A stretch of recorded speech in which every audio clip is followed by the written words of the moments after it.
What's good? It's your boy Fanon. All right, man. Special thanks to my man Shevin Body out of the UK that sent me a link to a video by IFL TV and an interview with Dillian Whyte and Coogan Cassius. Man, what a great interview, man. I really do appreciate when you guys send me articles and videos to watch because, you know, I get real busy and sometimes I don't see them. So in this one, Dillian Whyte laid out why the fight with Anthony Joshua didn't take place. And there was very, very interesting stuff in there, man. Really showed a lot of the details or a lot of the tendencies of Anthony Joshua in his negotiations. And, you know, this one I'm going to just try to say what it is and not really cast too much judgment on him other than to say Anthony Joshua's funny business, man. Straight up funny business. One was drug testing. The second issue was a rematch clause. The third for Dillian Whyte was that he believed that they were getting pressured, that Eddie Hearn is getting pressured to have Anthony Joshua fight on Dazn in the U.S. because of all the money that's been invested in the Matchroom. And then also Dillian Whyte said that he wasn't going to take the offers that were given out there. And I'll go over specifically what he said the issues were, but he said he would rather wait for a mandatory. And he would rather wait for a mandatory because one of the issues go away if it's a mandatory, if the fight is ordered by either the WBO or the WBA. So I'm going to go through that. Now, before I do, though, I want to welcome you back to the channel and say thank you to subscribers that tune into the videos. Your support over the last 2 years has been just incredibly appreciated. Also, if you're not subscribed, I hope you take the opportunity to subscribe and by hitting the subscribe button and the bell icon so you can be notified when we release more videos. And also we'll be doing, when we do our live streams, Monday through Friday. We might be going to Monday through Saturday right around 10:15 a.m. Central Standard Time. All right. So the big issue that really struck me, and I'll go through the issues that, again, in this interview that Dillian Whyte pointed out, was one was drug testing. Two was a rematch clause. Three was the fact that he didn't believe they really wanted to make the fight because they were always aiming at Jarrell Big Baby Miller because Dazn was forcing them into the fight. And lastly, that he would be willing to wait to take other fights and wait until he's Anthony Joshua's mandatory. Now, here's the drug testing thing. He said that he found it very funny that they waited. They knew that they had this date for a very long time, but yet they waited until around 10 weeks out from the fight to start negotiating.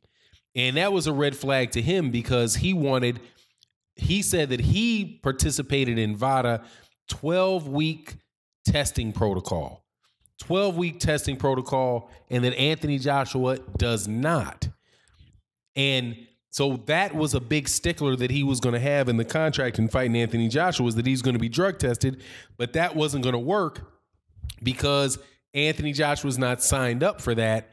And two, he's not signed up for it. And two, there's not enough time between the time that the fight would be signed and April 13th to have the fight. Now, there's always been a lot of speculation about Anthony Joshua. I can't say that I believe that I know for sure whether or not Anthony Joshua is on performance-enhancing drugs or not. But I just find it very, very interesting that Dillian Whyte would mention that he felt, like this is what Dillian Whyte felt, that, or at least I get from what he said, because it was the first thing that he said, was that there wasn't enough time to do thorough drug testing and he wasn't cool with that. And that he always pays for extra testing by VADA, similar to what Deontay Wilder does, but Anthony Joshua does not. And the time frame that they were trying to push that fight through would have eliminated the possibility of having Anthony Joshua tested thoroughly by VADA. That's real interesting, man. And Dillian Whyte also said that, you know, he's a professional type of cat. So he's not going to really just jump out there and say a bunch of stuff that would embarrass people. But he could if he wanted to. Now, I don't know if that was related specifically to the performance-enhancing drug conversation, but I find it ironic that he would say that, seeing as he gave up so much information. Like, what kind of information could you know on people where it would be significantly more than what you're already doing? Now, the other issue was the rematch clause. And he said that he thought it was crazy that Anthony Joshua, now tell me if this sounds familiar, that Anthony Joshua said in a rematch clause, if Dillian Whyte beats Anthony Joshua in the rematch in the fight, that Anthony Joshua would take the lion's share of the rematch of the money in the rematch.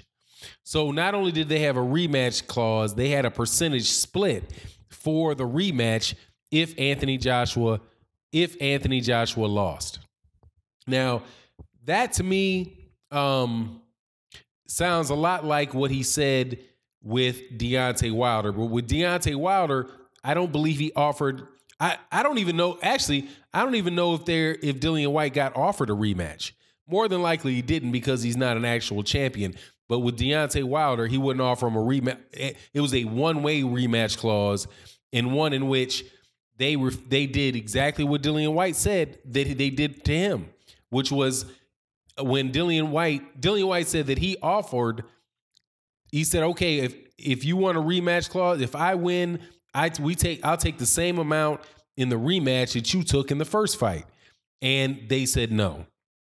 So, and then Dillian Whyte said that he had made an offer to them to fight without a rematch clause. And of course, that's not going to go, that Anthony Joshua's not going to take a chance in that without the rematch clause. So there was that whole rematch clause. And of course, Anthony Joshua trying to take the lion's share of that money. Now, one thing Dillian Whyte did not mention, he did not mention what the money was that they offered. He made it sound as if that it was more around the drug testing and the rematch clauses. So, maybe he's just not trying to talk about his money. He's probably a bright guy in that regard, because, you don't ever really want to put out exactly how much money you make, because, you got tax authorities looking at you. But then he's talked about, but his whole attitude about it was, the overall thing with him was that he never believed that Anthony Joshua was serious about fighting him. That he always believed that they had come up with an agreement to fight Big Baby Miller in New York because Dazn was putting pressure on Eddie Hearn. And he said, just look at what Eddie Hearn, the fights that Dazn has had with Eddie Hearn, or, so far in America. And they're like, Canelo Alvarez, Rocky Fielding is the only big fight that they've had. So, Dazn's not happy with that. And Dazn is going to push Eddie Hearn into doing that fight with Anthony Joshua. Now, the thing that makes me wonder, though, the thing that I wonder about that is, though, and I think this is a fair question. In this video, I'm not really trying to really blast on Anthony Joshua, because honestly, man, that's like kicking a dead dog. But if the pressure is on Dazn, on Eddie Hearn to make the Anthony Joshua fight, how does that relate to pressure on Anthony Joshua to take that fight? I continually hear about how Eddie Hearn works for Anthony Joshua. And Eddie Hearn said that Anthony Joshua is the one that's making these offers and, this, that, and the other thing. Well, why would it be that that pressure by Dazn on Eddie Hearn would force Anthony Joshua's hand? That part right there really doesn't make sense to me. And I'd be interested in the comment section to get your thoughts on that and why somebody would think that would be the case. It would seem to me that if Anthony Joshua was was true to what he had said before about wanting to stay in the UK and, the fact that all his fans are loyal and all that stuff, that he could have the attitude, that, hey, Eddie, that's your problem. That's not my problem. I want to fight in Wembley in front of these 90,000 people and do my 1.5 million pay-per-view buys or whatever he gets over there on Sky. But Dazn had enough pull over Eddie Hearn where where it made Anthony Joshua decide to fight somebody else. Now, it could be because the amount of money they offer, just, like, hey, we're just going to guarantee you this amount of money. I don't know. And then the last thing was that Dillian Whyte said, and this is a little bit back and forth between Dillian Whyte and Eddie Hearn in this conversation, which is funny, man, because it was like a real conversation. That wasn't no acting. That was a real conversation between Dillian Whyte and Eddie Hearn, where Dillian Whyte, before Eddie Hearn walked up, said that, look, he'd be more than happy to wait for the mandatory position, because in the mandatory position, you'd get a smaller cut on the first, but there is no rematch clause. So if he fought Anthony Joshua as a mandatory for Anthony Joshua instead of a voluntary, then he wouldn't get caught up with all that stuff with the bad deal that they were offering him that he thought was a bad deal on the rematch, right? And then Eddie Hearn got into the interview and acted like, oh no, Dillian doesn't want to wait. Dillian doesn't want to wait for the mandatory. He doesn't want to wait for the mandatory. He's going to want to fight. He's going to want to get this championship shot a lot sooner than that. And I was listening. I was like, Dillian knows the deal. Dillian knew the deal. Dillian had already stated in the deal that they were trying to actually take advantage of the voluntary situation by having a rematch clause in there that was heavily in their favor. Interesting stuff, man. Interesting stuff, because like you said, if it becomes a mandatory, then there's a purse bid. You don't have to sign. A rematch clause doesn't come into play because it's a mandatory bout. And then, if it was for the WBC, but I think it's that way with the other belts as well, you wind up inheriting the mandatory responsibilities of the guy you just beat. So, very, very interesting stuff, man. Shout out to Kugan Cassius and IFL TV. Very, very good interview. Very enlightening interview. And, I'll link it down in the description so you can check it out, but it's definitely worth the listen. And with that, I'm out. Peace.